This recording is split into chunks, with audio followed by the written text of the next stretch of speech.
Greetings and salutations, everybody. Welcome to AMC's For Your Consideration Movie Talk for Movie Fans. As always, I'm your host. My name is John Campia. Thank you so much for joining us. This is the show where, of all things, we talk about movies and movie news and things going on in the world of film. Joining us today, first of all, sitting to my immediate right, she is the West Coast editor for Movie Line. She is also just pure liquid awesome. She is Miss Jen Yamato. Jen, thanks for being here. Made of liquid. Thank you for having me, guys. Thank you for being had. And sitting beside Jen, to her right, she is the associate editor of movie news here at AMC Theaters and a regular on the show. She's Miss Jennings Roth Cornett, also known as J-Ro Roth. Thanks for being here. Hello, I'm so excited that Jen is here. I have not had the pleasure of podcasting with her. She's also solid awesome.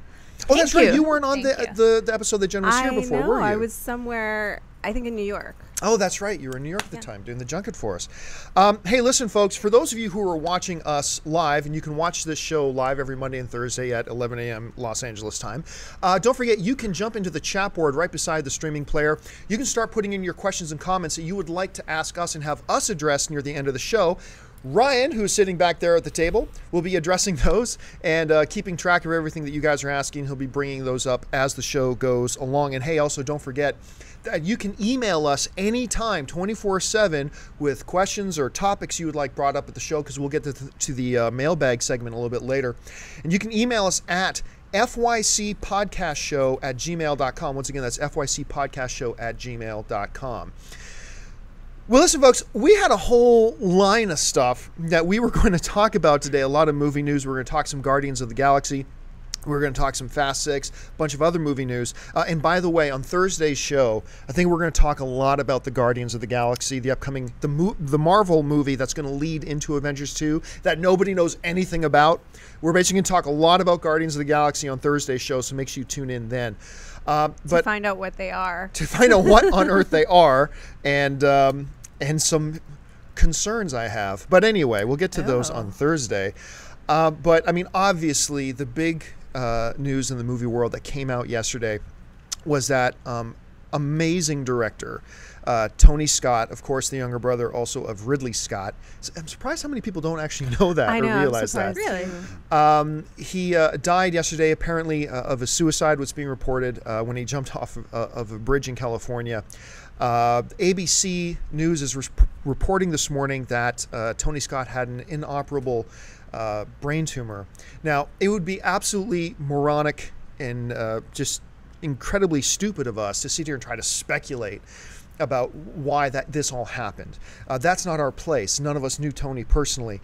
But what we did want to do today is, I'm going to tell you, I loved this guy as a filmmaker. I thought he was just an amazing filmmaker. There's so many of his movies that I actually truly enjoyed. So I wanted us to spend most of today talking about and celebrating the films of Tony Scott. And I just think that's the best way for us to handle this really tragic news, is to celebrate what he's given to us over the years as film fans.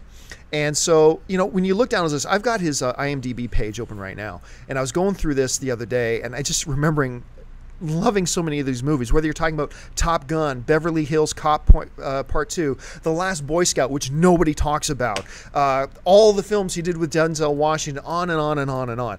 And so I want us to take the first part of the show and just talk about and celebrate these amazing films that Tony Scott has given us over the years. So Roth, let's start with you.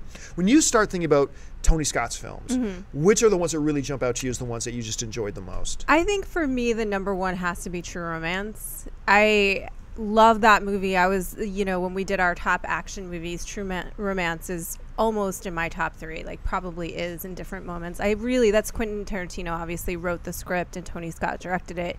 I think that's probably his best film yet. It has the best character sketches and the character portraits and in the 2 leads. It's got great action, and it's got a really sweet story told in a very violent way, which I appreciate. And I think just the scene. You just described my marriage. Thank you so much. I know. If you've seen the cartoons about his marriage, you'll know that this is true.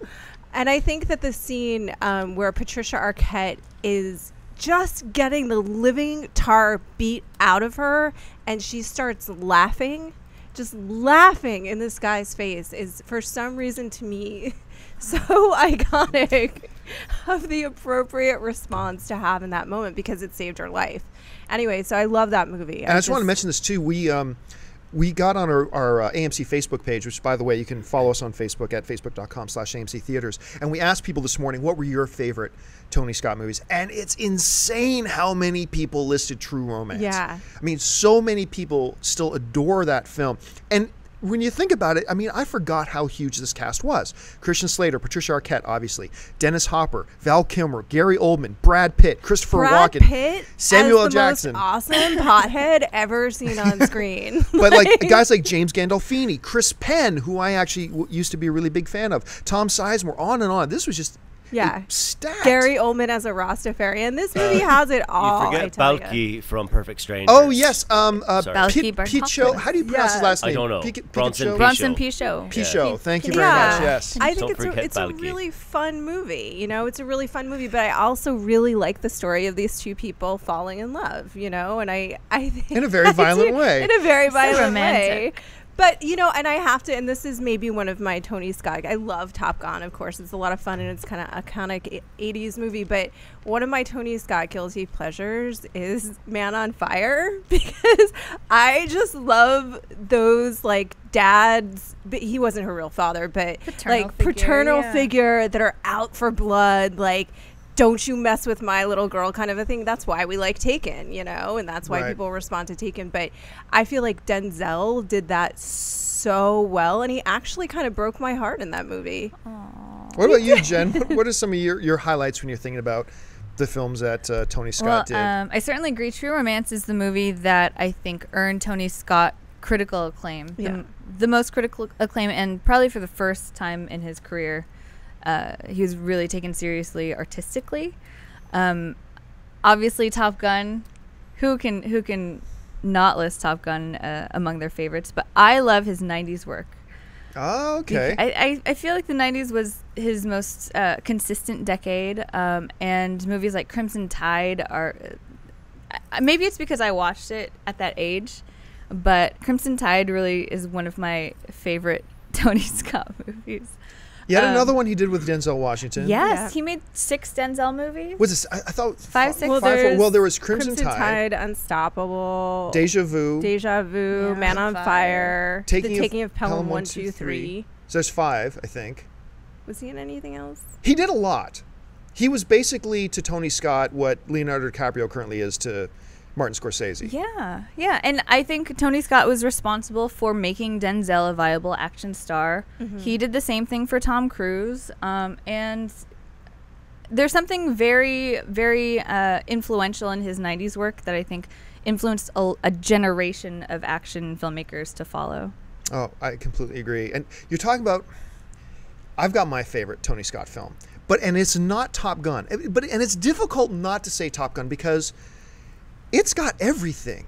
It's got, I mean, especially from the era of like the mid-1980s, you had the great, memorable, all-time cheesy one-liners, whether it's I got the need for speed, you know, take me home or take me to bed or lose me forever, or whatever, that Meg Ryan gives in it. I mean, it's filled with great performances for that type of a film. It's exciting. Val Kilmer will always be Iceman to me. He will always. Do you ever see that Saturday Night Live skit where Val Kilmer's on Saturday Night Live and it's called? You hear the Danger Zone music playing and it shows an airport and you see Iceman the later years, and it's Val Kilmer and now he's just playing Iceman, but now he's an airline pilot. It's so funny. It's such a good skip. Look it up on YouTube or wherever you can find it. So I love that movie. But oddly enough, whether you go to some of these great ones, I thought Enemy of the State was really good. I know I don't think that one gets the credit it deserves because it is kind of cheesy, but I thought it was quite good. Once again, The Last Boy Scout is in my top 3 Bruce Willis films of all time. When he does that little jig at the end of the movie, I just lose my mind. This is a bold statement, John. This is a bold statement. This is the best Tony Scott movie. No. Okay, I'm you're not saying there. Favorite. I think it's even bolder what I'm going to say. And surprising to me, I think his best film and best directorial work is Unstoppable, which happened to be his last film. I watched that film and I remember thinking, this does not look all that good at all. Guys on a train, how is this supposed to be even remotely exciting? It's not going to be. And yet somehow Tony Scott crafted that film in such a way that a couple of guys sitting on a really very slow moving train, because there are some scenes where they're going like, the train's now moving at 85 miles an hour, and then you show the train's like maybe moving 15 miles an hour top. But somehow, some way, he found a way to visually craft that damn movie in such a way that I was on the edge of my seat the entire time. I thought it was witty. It was exciting. Like I said, the tension I thought was incredible, the way he built the tension in that film. And I didn't have it in my like top 3 or 4 of movies of that year, but from a director's chair point of view, he did such a magnificent job taking this seemingly stupid and boring premise and somehow, from the director's chair, single-handedly made it an exciting and fun film to watch. And that's tough. I think that's what his talent was, though. I mean, he made these big, huge action spectacles, and he consistently used the same style. You know, this hyperkinetic editing, these big grandiose hero stories, and he was so consistent over the course of his career. This wasn't like high art, you know. Unstoppable is not high art, but it is really entertaining, and he was a real action success story. Yeah, I think that True Romance stands out as the thing that feels least Tony Scott like to me, or you know, The Hunger, yeah, a movie that I kind of love. You know, lesbian vampires, lesbian Catherine Deneuve. You just described like the ultimate winning formula. It's true, right? And why has that not been remade is now our real question. Now, of course, now Tony did have some. Here's the funny thing too about Tony Scott's films is he made some films that I didn't care for that much. I did not care for Spy Game all that much, although that should have been one of his better ones, but it didn't. Where do you stand on Domino? Don't you have the most mixed feelings? Yes, that is the perfect. There are scenes in Domino that I just eat that movie up, and there are times I'm like, why am I watching this?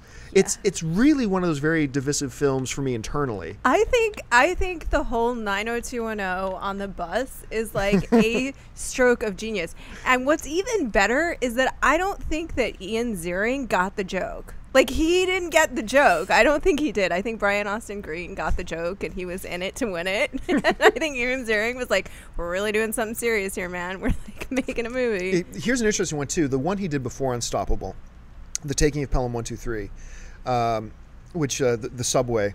His first train movie. His first train. Yes, actually, I didn't even think about it in those terms. The train franchise part 1. Right. Not a good movie overall, I don't think. But having said that, I do not know why. I cannot justify this. I cannot stand behind this. It just is what it is.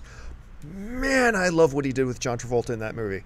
When John Travolta, now not a good character, but for some reason I eat up John Travolta playing just some wacky, psychotic, and maybe this is all he really knows how to do anymore, but some wacky, psychotic bad guy.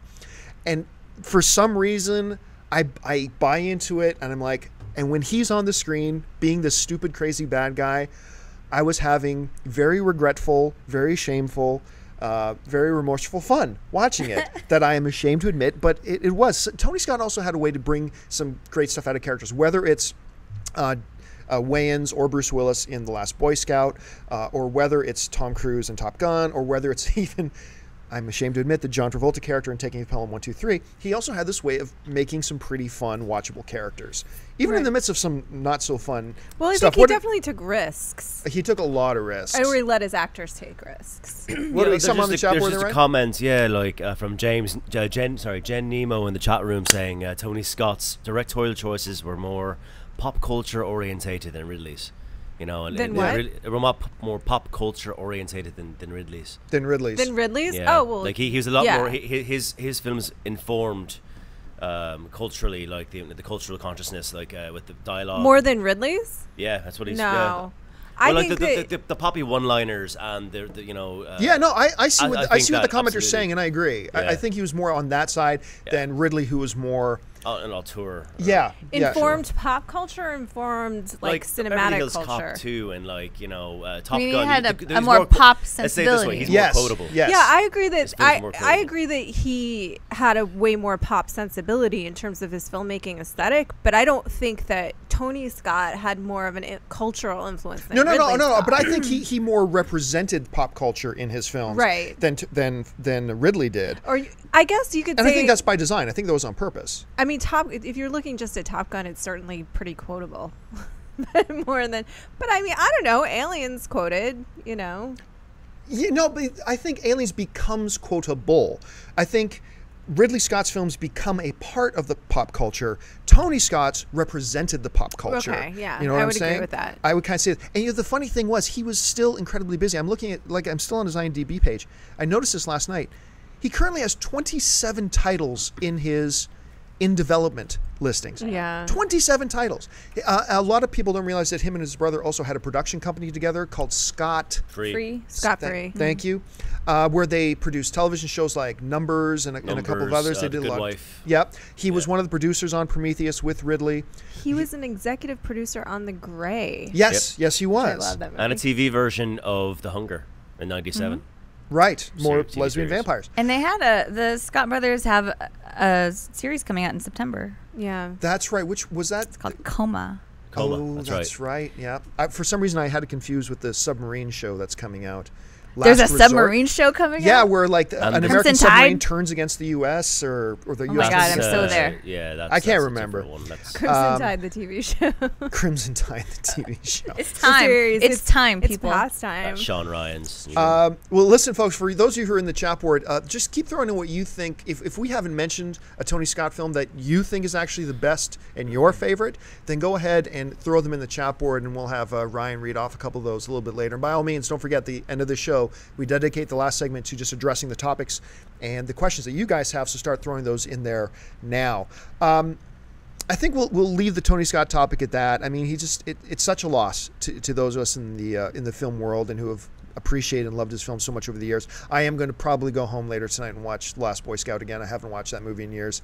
But right now, I just want to remind you guys that this weekend, opening in AMC theaters everywhere, is the new Joseph Gordon-Levitt film, Premium Rush.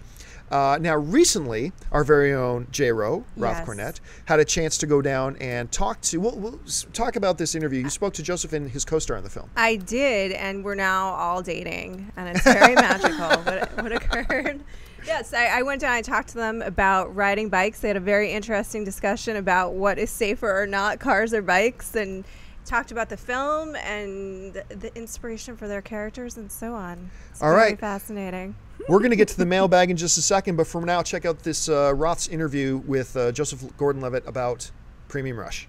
So what did you guys learn about the sort of culture of bike messengers in your research in this film? Is there competition? Are there races? Do certain bikes identify them differently? There's definitely races that do happen Very within serious races. the community. It's actually a very cool community. It's gritty and people, I don't know, I just feel like it's a whole different side of New York City, in my opinion, that you just haven't seen. And that's something that we sort of go and tap into throughout the movie. And there's an underlying kind of subversive quality to it that I like, because so much of American culture is about cars, and their whole thing is like that bikes are better than cars, which I kind of agree with, you know? I mean... There's a lot more accidents that happen on a bike, though. There's more accidents in cars. Really? It's like the third highest cause of death in this country is car accidents. Wow. Well, I fell off my bike every day, so I felt... But did you die? I did not die. I did not die, Joseph, so yeah. So fall off your car when you're riding on the freeway, you don't get up. That's true. Did you guys find that you kind of developed a relationship with your bike, the bike that you're using in the film? Definitely. Oh yeah, I wanted to keep the bike after. I actually got the bike that I got to train on because I was just so attached to it. Your characters kind of represent two divergent ideas about how to live your life a little bit. I mean, it's not sort of overplayed or anything like that, but is that something that appealed to you in the script? Mm-hmm. Well, there's, I think the character I play, Wiley, he's just very present. And he's has really no consideration for the future. And my job is to kind of remind him that there is a future. That sometimes you should ride with a break, but that's life, you know. And I think that's one of the things that I loved about playing her, because I think she was very honest and real to a young girl that's just graduated college and is thinking of the future and is in love with someone that's sort of living in the moment. And let's give credit to Dave Koepp, the writer and director. Yeah. It's a cool metaphor to ride without brakes and use that as the way that this character approaches life and love. It's a smart, clever little thing that he instilled in his chase movie. We find a good compromise. Yeah. A great compromise. I agree, it is a cool metaphor. I mean, and the film is kind of interesting because it's a chase movie, like you said. It's a day in the life of this world that we don't know much about. Most people don't know much about. And then it's a little bit of a romance and a quasi-minor heist. How would you guys describe it to audiences? I think it's a gritty sort of New York vibe, young feel at a new innovative sort of romance story. Yeah, I would say it's just really fun. It's a really good time if you want to just like get your heart going and maybe get inspired to ride a bike. Thanks so much. We're really looking forward to seeing this on AMC screens. Thank you. Hey, and we're back. So once again, folks, don't forget, Premium Rush opens at AMC theaters everywhere this weekend. You can get your tickets, showtimes, theater information 24/7 right now, as a matter of fact, by going to www.amctheaters.com. Just before we get into the mailbag here, I wanted to bring up one thing. In light of the tragedy with Tony Scott, if you are somebody or know somebody who is facing a very, very tough time, we want to encourage you to call the National Suicide Prevention Lifeline. You can call them anytime at 1-800-273-TALK. That's 1-800-273-TALK. With that being said, it's time for us to get into the mailbag. Folks, we encourage you all the time. You can email us anytime at fycpodcastshow@gmail.com to give us your comments and questions you'd like us to address on the air. We pick a couple of them, and Ryan's got some of them set out in front of him right now. So, Ryan, what do we got in the mailbag? Yes, from the mailbag, we've got a few questions coming in from Christy from Liverpool, England. From Liverpool? Yeah, okay. Liverpool. Regarding our discussion about the inevitable Batman reboot, I'd like to hear your thoughts on what direction and tone they'll go for. I would like to see them go to the Arkham Asylum city route. Not necessarily a direct adaptation of the games, but just the tone of the game. Both games balance realism and grit with a fantastical element which allows for characters such as the Penguin and Mr. Freeze to be featured without ever seeming stupid or childish. Going this route may help Warner Brothers compile their Justice Leagues they so desperately want. Love the show. Thanks. Jen? I think the inevitable Batman reboot, which I think we discussed last time I was We here. did, yeah. Hey. Which will probably happen next week. Yes. Announcement coming any day now, right? Yeah. I think at this point you can't not make a comic book movie for grown-ups or that appeals to grown-ups. So I think it has to have some darker, more serious element. But at the same time, they're going to want to differentiate this franchise from the last one. So, I mean, I think that tone, the change in tone. I mean, what was the writer, the person's name, the commenter's name? That was Chris D. Christy. Chris with the D. initial D at the end of his Chris name. D. Chris D. Yeah. I think that sounds totally on point. I mean, I don't want to see a totally goofy superhero movie. I think we're going to get that in Guardians of the Galaxy. You don't want the silver nipple buttons again on the Batman suit? Cod pieces, yes. Codpiece, yes. I think Guardians of the Galaxy, for me, looks like the next goofy superhero property, and I don't know how I feel about that. I think what you must do in any Batman reboot is you must resist the urge to just copy Christopher Nolan's tone exactly. Yeah. I mean, you got to create your own film. I think one of the things I like so much about the new Spider-Man film was that it was the same story, but it was a very different tone. Like it just felt like a completely different movie, even though it was very much the same story. And I think that's what they got to do. If you just try to copy Nolan, I mean, look, comparisons to the Nolan version of the films is inevitable. It's going to happen no matter what. But I think you can mitigate that a little bit by not trying to copy Nolan completely. Yes, go darker. Yes, go serious. I think since Miller's The Dark Knight Returns, there's no other way to do Batman, really. Right. But make it a bit lighter in tone. Yes, be dark, but make it lighter in tone than Nolan's. Maybe inject a little bit more humor. Make it a different film than Nolan did. That's the only way I could see approaching it. I think it's really hard to predict how that's going to unfold without the director being attached, because I think that's going to have a lot to do with it. That even when they did Batman, when Tim Burton did Batman, that was very much a Tim Burton movie. You know, it was very much in his aesthetic. The only thing missing was Captain Jack Sparrow. But it was. Do you know what I mean? If Johnny Depp was in it, then that's a true Tim Burton movie. That was very much the kind of movie that Tim Burton would make of Batman. And then what Nolan did was very much the Nolan Batman movie. So I think what they're going to have to do, and what they're probably looking to do, is figure out who the next director, who is an auteur in the sense that they have a style that you can define as them, you know, as sort of singularly that person's style and aesthetic. As much as they may change it up a little bit, they need to find that next person to take on Batman. I think if Warner Brothers wants to be bold, it will not be Aronofsky. No, it will not be Aronofsky. But I think if Warner Brothers wants to be bold, I think there's only really one direction to go: Uwe Boll. I think that's the one way they gotta go. I'm sorry, Dr. Uwe Dr. Boll. Uwe Boll. I'm sorry. What else we got, Ryan? All right, the next question we have comes from Cooper. Cooper Pagano. Director Jay Roach said in an interview for the campaign that they are still planning on making a fourth Austin Powers film with Mike Myers. While I do enjoy the Austin Powers series, I'm skeptical about a new film, although I think it has potential as they could parody the new Daniel Craig James Bond films, which could be really funny. What are your thoughts on a new Austin Powers film? Okay, look, I love the first couple of Austin Powers movies. I did. I love them. I mean, they're great. They're just great films.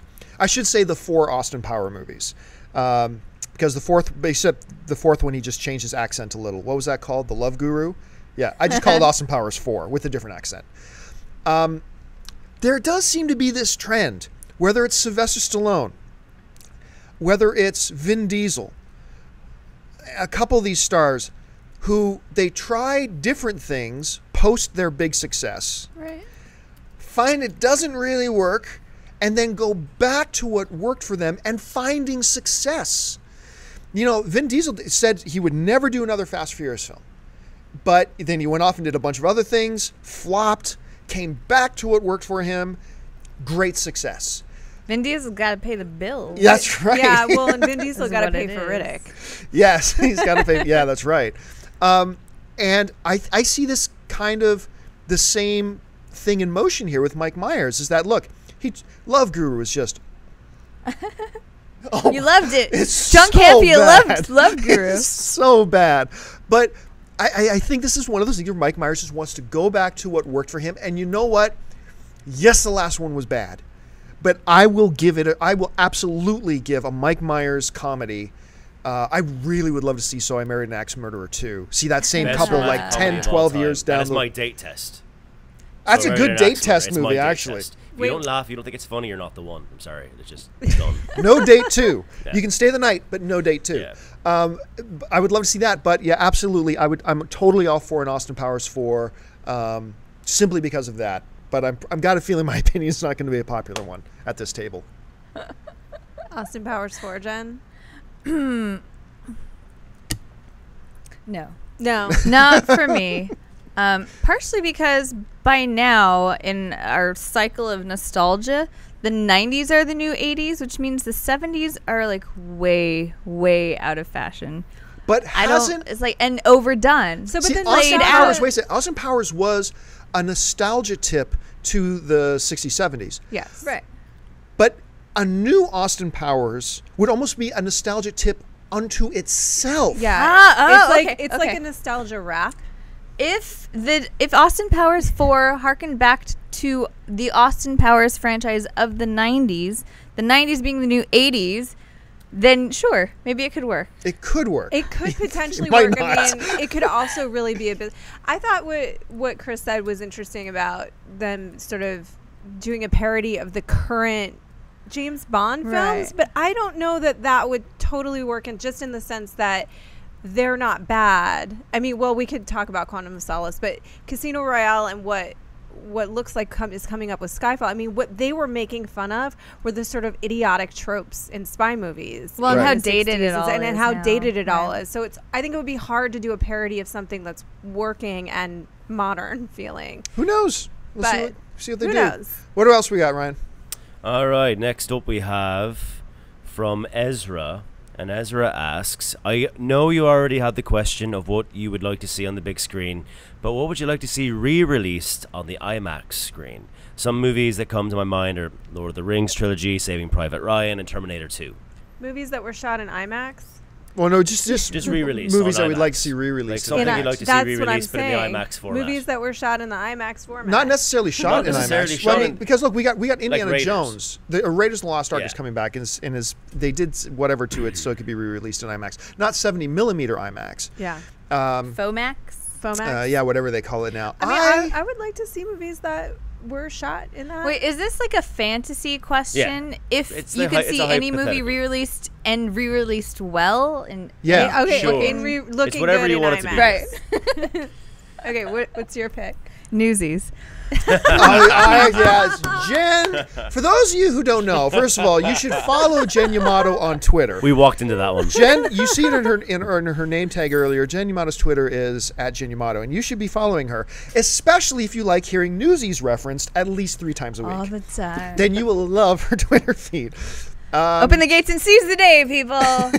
Newsies and IMAX. Let's make it happen. Let's not. Thank you for that I'm gonna question. disagree with you on that. What else would you like to see in IMAX? I always, when it comes to that, I always want to see movies that are beautiful, that are known to be gorgeous. I mean, the ones that are coming, you're going to argue with me again, because the ones that are coming to my mind immediately again are like Hero would be great to see in IMAX. The Jet Li Hero? Yeah, Absolutely. that would be great to see in IMAX. That is. I've said this for years now. That is single-handedly the most beautiful, artistically, the most beautiful film you can ever watch on screen. I think Which? the use of color. Hero. Oh, yeah. The use Yeah. of color in that film is Right. one of the most breathtaking things I've ever which is seen. what he's known for as a director. But Just gorgeous. Fantastic idea. yeah, right. So that's where I live with that. But I'm sure there's stuff that's more fun that you can think. Well, yeah. See, when I think of big screen, or especially when you're talking IMAX and things like that, I think of action. Yeah. So I want to see. I mean, the Although that's Ezra an already action mentioned. movie. Hero's Yeah. an action Sure, movie, yeah, to be fair. Ezra already mentioned Lord of the Rings. Absolutely, Jurassic Park. The original Star Wars. Please note, I am saying the original Star Wars. I would dig Jurassic Park. Yeah. Yeah. Jurassic Park. On I would go to IMAX, that I think IMAX. that would be great. What do we got over there, Ryan? We got Chris Mulvogue in the chat board saying Austin Powers 4 for your thighs only. Now I will see it. Now I'm Now on I board. will see I could it. totally No, see I'm them doing that. Yeah. Anyway, what's next in the mailbag? Next in the mailbag, we've got Kyle Oxenham, and Kyle asks, better Adam Sandler movie, Happy Gilmore or The Waterboy, and why? Happy Gilmore. Oh, my Waterboy. God. Waterboy, You're easy. out of your I'm torn. mind. Waterboy, easy. I like the character of the price Waterboy is more. wrong. I don't. I mean, okay, we're gonna disagree on this. Bob Barker. I know. Look, Done. I win. really like Happy Gilmore. I like Happy Gilmore very, very much. I think it's a great movie. But Waterboy, that's the movie that made me, at the time, really like Adam Sandler. Unleashed golf rage. That was great. I'm not gonna argue that it's not great. It's great. But Waterboy, I'm sorry. Like when Big Show, the huge wrestler, shows up and they start laughing at him, and just like his mom, played by Kathy Bates, was yeah, it? nobody can remember because Happy Gilmore is all they're thinking Oh about. my gosh! What for me, Jen? Tiebreaker goes to Happy Gilmore. Oh shit! Wait. I would watch both again in a heartbeat. And what else we got? All right, from... Wait, by the way, just really quickly on Austin Powers. only if it's a double feature with Salt 2, Assault with a Deadly Weapon. That is the only way I would see that. AKA shoe knife. All right. Oh, and my reason is because Waterboy has Adam Sandler doing a stupid voice, and I hate Adam Sandler doing a stupid voice. Ah, okay. That's my reason. Also Bob Barker. Also, Bob Barker. Bob Barker's great. So from Nathaniel, we have a question. First of all, I'd just like to say that I'm a huge fan of the show, and I tend to share the Thank you, same movie Nathaniel. opinions as John on most things. Oh, except smart for, man. Except Oh, for, another Waterboy guy. Let me just get through this, all right? All right. All right, peanut gallery, all right? Except for Bryan Singer's Superman Returns, which I loathed. I hated. On the last show, I was absolutely outraged that Roth dared to name The Departed as most of the overrated movies of all time, as it is a masterpiece. Okay. With that being said, on the topic of The Departed, what are some of your favorite remakes, Nathaniel? I think we listed a couple last time. I mean, Yeah. when you're going to talk about great remakes, you have to mention The Departed, Academy Award winner, best film. It was not the best film of that year. It is not Martin It Scorsese's best absolutely film. was But the best film of that but year. Listen, to answer that a little bit, like John said, saying that it's overrated doesn't mean I'm saying that it's a bad movie by Yes, any that's stretch true. of the Yeah. imagination. And it doesn't mean that I'm saying that I don't like the movie. It means that I'm saying that I don't think it was the best movie of that year. Right. The best movie of that year, in my opinion, was not even nominated for an Academy Award, but that's another thing. But it also was not Martin Scorsese's best movie, and it was the Academy doing a Lifetime Achievement Award in the guise Nonsense, of no. a Best Picture. You know when, why yes, it wasn't? was. Because there are a lot of people who think it was. I Jen, agree with you, weigh though. It in. wasn't his best film. I agree with you. It wasn't his best film. Scorsese's best film. But that was the best film of the year. I would have been outraged Pan's if it didn't Labyrinth win. was one of Yeah. the best films of that It was year. great. It was great. Yeah, absolutely. Jen, The question is just what's the best remake? some of your favorite remakes. Yeah. Your Oh. favorite remix. Also, what's overrated? The Departed. No, that was not the question. I like 12 Monkeys. Oh, yeah. Awesome call. Yeah. That is Which? such a good call. 12 12 Monkeys. Monkeys. Monkeys. Oh, yeah. Version of La Jetée. Terry Gilliam's vision. Yeah. What else did you guys name the other show? I don't even Well, I mean, remember there's. now, I mean, but you got to. If you're going I'm to a talk about little remakes, in you love got to with your talk call. about The Fly. You got to talk about Scarface. You got to talk about The Thing. The Judy Thing Garland. as being a good thing? No, not the one that came out this decade. John Oh. Carpenter's The Thing. Not about people remember John Carpenter's remake. Or John Carpenter's The Thing is a remake of a previous The Thing. The one that came out last year. It was Right. the third incarnation of The Thing. And I get into debates about with some people sometimes because it wasn't live action. Lord of the Rings was a remake. It was an animated feature, and so I throw that in there. But My favorite movie that is a remake is A Star Is Born featuring Judy Garland. Oh, you just broke my heart because the original A Star Is Born is like seriously held such a special place in my childhood. The original? The original. But it's one of those things that's totally sentimental. Like I watched it late at night, like with my mom, and it was the first thing that I was like, that was literally the first movie that I was like, movies are amazing. Because it was so sad and heartbreaking. But the Judy Garland one is good. 12 It's Monkeys so is your better call. that was a great call. I don't know, didn't guys. even think about Have you that. seen I'd A Star forgotten Is that was a Born? remake. I didn't even think entirely, about that. because it's such an original vision that I totally. What else we spaced got on. here, Ryan? From Ryan, do you see a film coming out in the next 5 years that could dethrone Avatar as the highest-grossing movie of all time, such as the Hunger Games sequels or the Avengers 2, or some other film we may not have heard of yet? Yeah, Avatar 2. Mm-hmm. No, just kidding. No, I don't think Avatar 2 will I'm come close. kidding. I think Avengers 2, because the first one, not only was the first one so successful, but so absolutely adored and beloved, Yeah. that I think that's just going to snowball. I think it has a chance, but I wouldn't put my money on it passing the Avatar numbers. But I do want to say this. I don't know for sure if this is the same guy, but last week somebody emailed me and asked me kind of that question, but they formed, and I don't know if it's the same person, but they formed the question is, do you see any other movies coming out that could surpass Avatar as the greatest film of all time? And I remember I wrote back to them. Sorry. And I wrote back to them and said, do you mean highest box grossing- I think office they of all meant time? highest box Or do you office. do you actually mean greatest film of all time? He said, well, and the person responded to me and said, well, I think the highest box office film of all time is the greatest film of all time. Okay. And it's like, That's definitely a perspective. That is definitely a perspective. Do never confuse money with quality. Never confuse money with quality. I think most of the time, like the pictures that win Best Picture at the Oscars are usually don't make a lot of money. Now that has changed sometimes. They also don't make $0. They also don't make. Yeah, we're not talking about. It's kind of a sweet spot that I think Oscar contenders are in. Yeah, financially. a movie making a lot of money just means it hits a good point with popular themes of the day, good marketing campaigns. Word of mouth. The word of mouth is part of it, but there's a lot of things that go into it. Just because a movie makes big bank, Transformers 3 made huge amounts of money. Now, while I thought it was a fun film, and I thought it was fun, but it's a bad movie.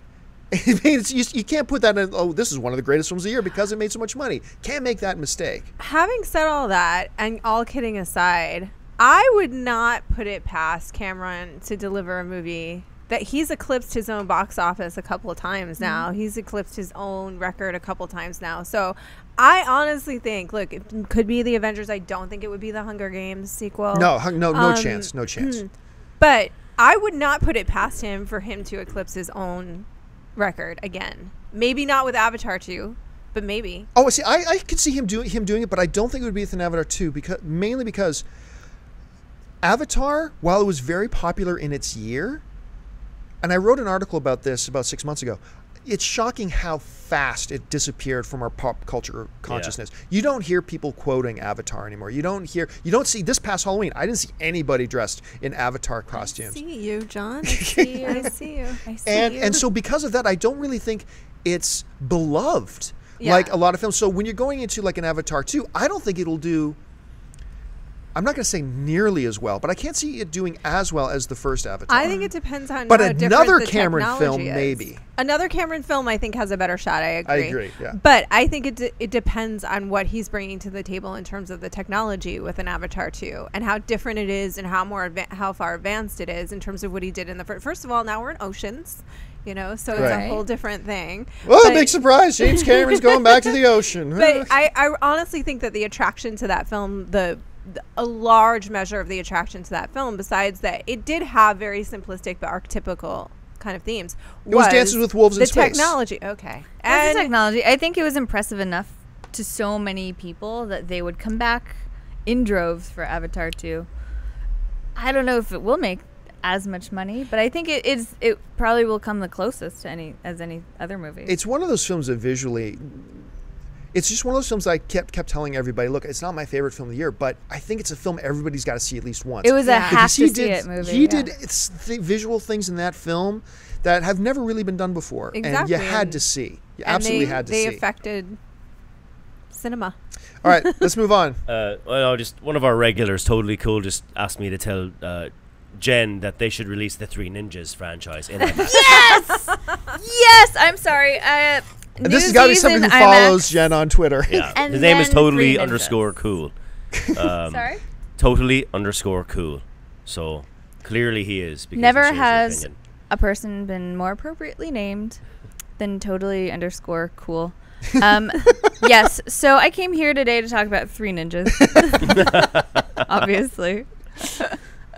Yes, I would totally watch that in IMAX. I feel like my pick is so boring comparatively. You're like, Newsies. I don't know. Three Ninjas. What do you do? I don't know if I have a guilty pleasure that I want to see in IMAX. What else we got in the mailbag, Ryan? The last mailbag question comes from Sam in London. Now that Nolan's Batman has been completed, do you and the panel think that there's room for a Batman Beyond, aka Batman of the Future movie? Apparently Warner Brothers were in talks a few years ago saying that there would be one, at one point suggesting Clint Eastwood as an older Bruce Wayne. No. That's a really cute idea. I mean, could I see like a prologue at the end of a Batman film looking at Bruce 30 or 40 years in the future and having Clint Eastwood being that? Hell yeah, sure, why not? No, I'm picturing him in the cowl. Very Clint Eastwood vivid in the mental cowl. image now. I think the only reason to do that would be to follow sort of the storyline that Bruce is no longer Batman. But that's what Batman Beyond is. Yeah, Are you Batman, familiar with Batman Beyond? Yeah. Okay. So if we're going, did you say that? I'm sorry. I did. I'm having so much trouble here. I'm sorry, Ryan. I'm having the trouble aircon. hearing the question. So I'm probably answering everything really inaccurately because I'm making up my Yeah, own the readers. question. The question was specifically, could we see a Batman Beyond Oh yeah. Really? With Clint Eastwood though, really? as the Clint older Eastwood Bruce as Wayne? the older Bruce Wayne? I guess he's debonair enough, but could I could totally think of work like it. He could work it. I guess he's debonair enough. I love Clint Eastwood. Yeah, I think so. Why not? Because the point is, I think, in fact, that may be a smarter way to go at this point if you're going to reboot it. Because the point is, as Nolan told us again and again and again, it's a symbol, you know. And I think if they want to do something that we haven't seen before, and if they want to do something that's going to get audiences into theaters, then make it a different human being, but still Batman. I don't know. I'm going to be very unpopular for this because I know it's quite a popular. The animated Batman Beyond is stupid. I mean, I don't like. I think it's just dumb. I think the whole I don't premise think you is have dumb. to copy the. But the whole concept of Batman Beyond is now like 40 or 50 years in the future. You got this futuristic, high-tech Batman who's really some kid. Bruce Wayne kind of makes him the new Batman. Now, look, if you're going to make a Batman Beyond movie, then sure, I'm all for Clint Eastwood playing that role. But just the starting stupid premise of doing a Batman Beyond movie. If you're going to do a Batman set a little bit in the future, Dennis, help me out here. What do? You do The Dark Knight Returns. That's what you make into a live-action feature film. You get a guy like David Morse, who I've mentioned on the show a few times, to play the older Bruce Wayne who comes out of... Who? Viggo Mortensen. Not old enough. Not old enough. I think he actually and nowhere near is. big enough. Nowhere near physically he's intimidating big enough. No. But you get a guy like What do you David mean Morse by or big? somebody else to come back and play an older Batman approaching his 60s. That would be dark. That would be violent. If you have not read Miller's Dark Knight Returns, you don't know who Batman is. But you simply don't. Do Read you it. think Dark TDKR? Do you think Jen also drinks a lot. a lot daily? We're all drunk. Don't you think Dark Knight Rises borrowed maybe too many elements from that? I think they borrowed. I think Dark Knight and Dark Knight Rises Right, borrowed a lot right, of right. elements from Dark Knight Returns. But it's such a visceral, deep, heavy story. It's true. And it's very iconic because in Dark But Knight weren't Returns, she you also just brings the a lot. one that was saying that we needed an injection of humor into this next Well, if you're just franchise? what I'm saying is, absolutely, if you're just going to reboot Batman, then you got to make it a little bit different. Keep it dark, but add a little bit more levity to it than Chris Nolan did, just so you're not copying Chris Nolan. But if you're not just rebooting Batman, and you want to do something that's a little bit different, you want to go further in the future, you want to do older Bruce Wayne, then you Right. do. Because Yeah. to me, my favorite comic book to this day, comic book memory ever, is Batman kicking the crap out of Superman. That, to me, that is what makes me want to see a Batman versus Superman movie. Okay, dream casting. Batman, Superman. In that context? Yes. Oh, my God. Okay, there, I've never bought into the hype of John Hamm as Superman.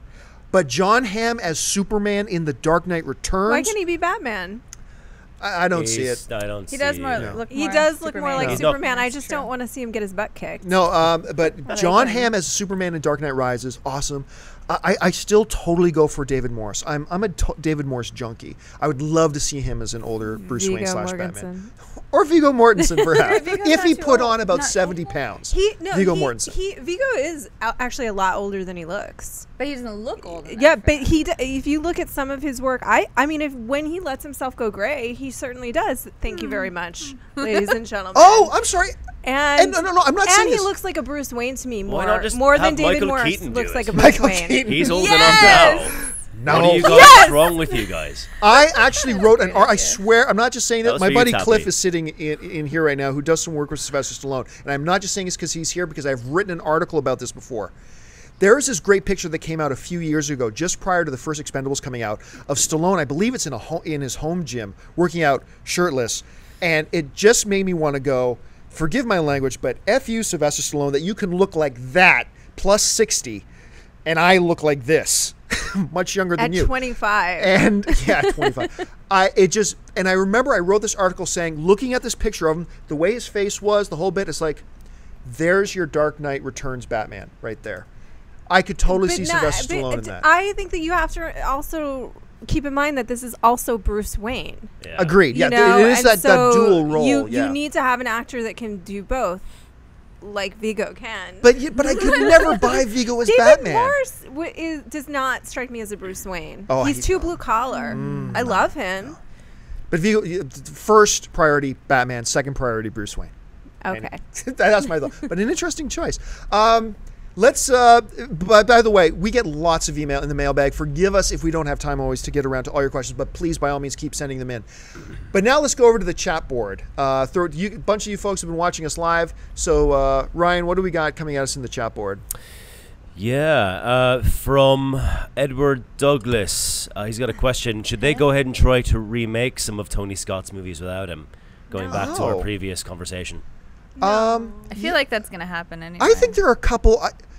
We've already mentioned heavily. A Last Boy Scout movie I would see remade. I would see that. Not remakes. To continue, should they go ahead and try to make? Oh, like sequels. Make the the films that were that like are currently in Yeah, development. I mean, You mean there's like nobody- Top Gun okay. 2? Top Gun 2. To me, it's an obvious answer. Like it's Well, they that will. That train doesn't stop. Yeah. That train's, Like- I they think you're will. right. That They've train already is left the definitely not station and stopping. they'll go on. Unless without there were any of those, like once again, I had that list of 27 films in development in front of me. Unless there are any of them that were in there that were clearly just his babies, that he was nurturing and bringing and developing, doing everything on it, those maybe you let go. Like Top Gun 2, for instance. But see, Top Gun 2, that isn't just his. That's speculative. that's a larger property. I think they'll still go ahead with that, with or without Tony Scott. I mean, that's just Right. life goes on. Yeah.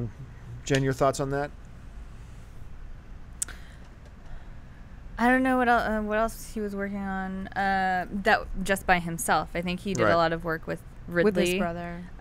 So I feel like they're all gonna keep moving forward. Top Gun 2, I think, can and maybe should be done, by a new person anyway.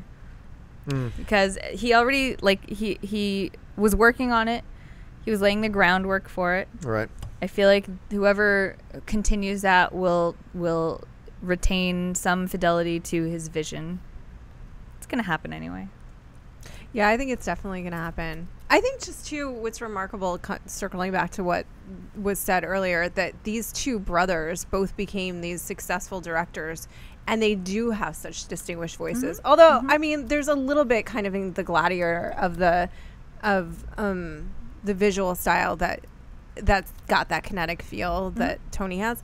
But I think it's just kind of like remarkable that these two people came out and they're so different, and yet they were able to work together. And I think that whoever is working with or was working with Tony Scott on Top Gun 2, to your point, will usher the project in the direction that he had foreseen in any event. But that, I think there's no doubt, will continue. I agree. And Tony Scott was really well liked. Yeah, he was. Really, Respected, really well well liked. liked. And respected. I remember Denzel Washington saying several times that he believes he is the performer, the actor he is today because of Tony Scott. I mean, that's if that doesn't say a lot, I mean, I don't know what does. Yeah. All right, coming up from Totally Cool again, one of our regulars, Totally Cool. Jen's What's new up, Tony Lee? Hey. boyfriend. What current TV show or past TV show do you think would make a good movie? What TV show could we see making a good movie? Roth hasn't answered that. No, I don't. I'll start I with this whispered one. my guilty pleasure There are TV a show couple. to One that's been Jen. talked about a lot anyway, and that was a movie version of the new incarnation universe of Battlestar Galactica. I think the first 2.5 seasons of Battlestar Galactica, some of the all-time best television. Yeah. The episode, this won't mean anything to people who didn't watch the show, but the episode, The Second Exodus, I believe was the name of the episode, might have been my favorite single episode of television I've ever seen in my life. And that's the one where, of course, Galactica comes back to the planet to rescue everybody off the planet. It's breathtaking. I've never seen anything like that in a television show before. And I am a huge fan, and I'm not just saying this because I'm a fan of it. I actually do think it would translate well into a great series of feature films, but not enough people watch it, so it'll never happen. Supernatural. I love that show. That is such just great characters, great writing. The first season is very episodic, so you kind of have to get through the first season, and then it hits its main story arc, and then it just becomes very much a procedural show after that, and it's brilliant and it's awesome. It's starting to wane a bit, going into its 8th season now. I think they should wrap it up now, but just great television. I would love to see a supernatural movie or series of movies. The translation from television to film is an awkward one in my mind, because there's a reason that something works as a series, and I think that Battlestar, which I love, worked as a series, especially like you say. My favorite storyline was the New Caprica storyline, which then spawned like a UN conference and things. So I mean, other people agree it was pretty great. But it's because they had the time to develop the characters and develop the story over time. The exception to that rule for me was Serenity, which I thought really worked as a film, you know, going from the series into a film. Other than that, I think that the one that pops into my head that worked was like the Brady Bunch. And the reason why was because they took this silly franchise that people had a nostalgia for, and they made a comedy out of it, you know? And I feel like if you're going to, I mean, I don't think that Miami Vice worked as a movie, you know? I really don't. And I think that very few times, if you're taking it super seriously, and like I said, Serenity is the exception, is it really going to work? So the best thing to me is like pick something ridiculous from, I guess now the 90s or the new 80s is what you're telling me, from the early, like Saved by the Bell, and make that into a movie. Do you know what I mean? Like, Saved by the Bell. First of all, there have already been Saved by the Bell movies. And you don't even recast it. You just bring the whole original cast back. Can we fold animated series into this? Yeah. I love it. Jen, what about you? What do you think? Jen wants to see the television show that is currently on the air called Revenge. Made it to a movie. That show is amazing. Revenge is that show! Don't you dare. We were just saying that that was our guilty pleasure. Go ahead. It's not guilty. It's a little bit guilty. Well, I think in the history of TV shows spinning off into movies, it's never been done better than Baywatch Hawaiian Wedding. So everybody else can just give up now, because the bar has been set really high. That's true. That's fair. Really high. Would you watch a Baywatch movie though? Hell yeah! Picking up like a ridiculous property. It's okay. She was excited. Yes, I can. I would. So the answer is an emphatic yes, and an IMAX, please. Yes, and actually, David Hasselhoff, I believe he is trying to bring back Knight Rider. Oh, I would watch the crap out of a Knight Rider movie. Did you see? The new reboot TV show? No. And he was in it. David Hasselhoff was in it. He's not a fan of that either. What's that? He's in the pilot. He's in the pilot. Yeah, he just shows up as the father of the main character in the new show's long lost father. Michael Knight. I mean, he plays his whole character, Michael Knight, and he still drives the old Kit. I think that's. I mean, oh my. Terrific. And Val Kilmer, once getting back to Val Kilmer, Iceman is the voice of the car. With 2 T's. Hey, what else? Let's think. We got time for one more. All right. Let's make it a good one. Okay. What do you guys think of, if you this is coming from Inclining Pizza, so he's saying, he's one of our regulars as well, is like, if you know what I'm referring to, what do you guys think of Josh Trank? Oh, I'm sorry. From Chronicle. He directed Chronicle. He's up for the new Fantastic Four. Yes. You know what? I interviewed Josh, actually. Right. You can find it on our if you go to youtube.com/AMC Theaters and look for his name, you'll see my interview with him. I loved Chronicle.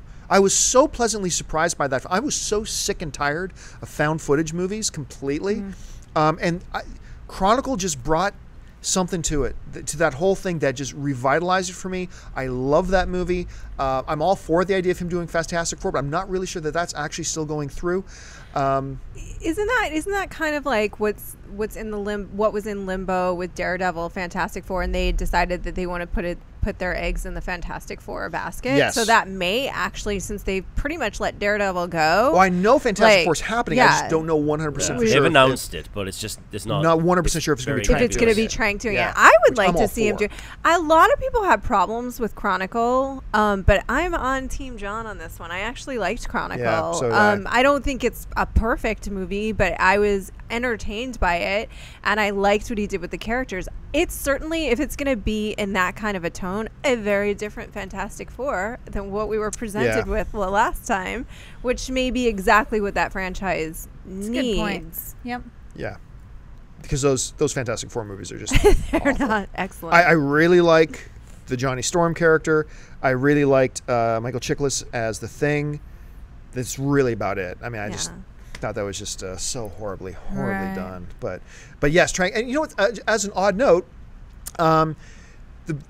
Trank's partner on Chronicle, the dude who wrote it, Landis's kid, Max Landis. Max Landis, right? He wrote Chronicle. Who I finally watched that YouTube video of him talking about the death and return of Superman. If you have not watched this video on YouTube, Max Landis so nailing it, talking about the death and return of Superman.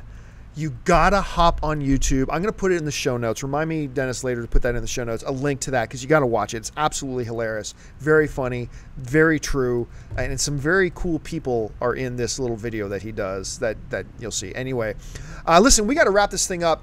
Thank you so much for joining us. I want to remind you, though, for those of you who are watching us live, you can watch us anytime. First of all, subscribe to our YouTube channel. That's at youtube.com/AMC Theaters. All the episodes For Your Consideration go up there. But also, you can watch us on your TV at home. If you have an Apple TV, if you have a Roku box, if you have a Boxy, just go to podcast, search For Your Consideration on any of those various set-top devices, and you can watch For Your Consideration in HD on your TV at home. And who doesn't want to see Jen's face in HD on your TV at home? I was just thinking about how frightened I was that anybody would possibly be seeing my face in HD on their television. So you can find us there anytime. And for those of you who are watching us on YouTube right now or at home on TV, you can join us live and hop in the chat board and interact with us Mondays and Thursdays at 11 a.m. Pacific Standard Time, 2 p.m. Eastern Standard Time.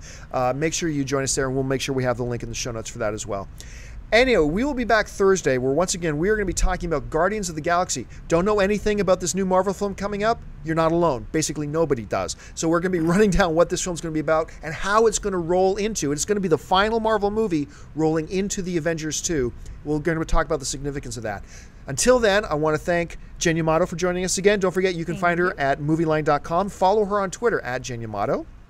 I want to thank once again Jennings Roth Cornett, J-Ro. Thank you. In the interim, Jen and I are going to be pitching Revenge the movie. Yeah, they're going to start fiercely working on a script as we go. It's a crossover with Three Dennis Ninjas. Zen, who runs this whole thing, sitting over there, who is off camera right now. Ryan McGuffey back there, channeling the chat board and throwing all the questions at us. And, of course, to you, thanks again for joining us. Don't forget, you can get your theater and showtime information 24/7. Get your movie tickets at amctheaters.com. Don't forget to follow us on Facebook and on Twitter. And once again, subscribe to this YouTube channel. My name's John Campia, and until next time, bye-bye.